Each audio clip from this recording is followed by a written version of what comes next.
Today we're interviewing Lee Sadler, who is a resident of 73A Watergate Row here in Chester. So hi Lee, how long have you lived in Chester? About a year now. About a year. Have you always lived within this property? Yeah, since I've been in Chester, in the area. Have you lived anywhere else in Chester aside from the Rows? No, not in the city centre itself, no, mainly the Rows. Okay. And what appealed to you about living on the Rows? It's easy access to everywhere in town. I can easily get to the supermarkets, banks, even the bars on a Friday and Saturday night.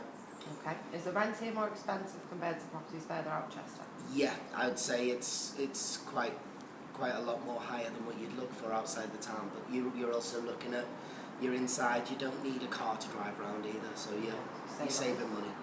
How do you find life living here on the Rows? It's pretty nice. I enjoy it most of the time, but the main thing about it is that the noise on Friday and Saturday nights, you can't get away from it no matter what you do. Right, have you got double glazed windows? No, not at all. It's the old Chester houses, it's how they're built, and you'd have to get planning permission to be able to put a double glazed window in. It'd take 2-3 years.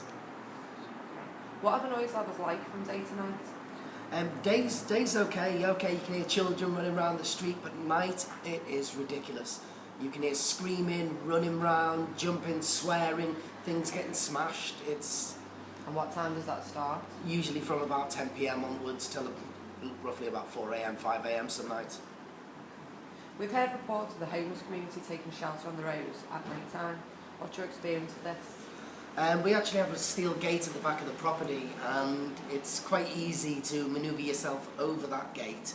And at the front of the property where we actually live, we've got an enclosure at the front of the door, which is an access-only door.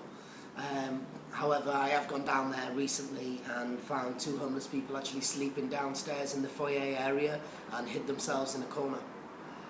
And what have the council done to tackle these problems? To be honest, absolutely nothing at all. It's something that does need to be looked into. How do you imagine city centre living in Chester compares with city centre living in other cities, in Liverpool, Manchester? What do you think the difference is? I think it's more of a slower pace, but for some reason everyone is travelling here at the moment from those bigger cities to the smaller city. I think it may be because there's less violence as one thing, but what you're looking at, it's doubling the population on Friday and Saturday. Do you think that the councils in other cities do more to tackle the problems within the city centres? Oh, definitely. If they were saying it was a historic city centre, there'd be a lot more things that would be taken care of, I think. Okay.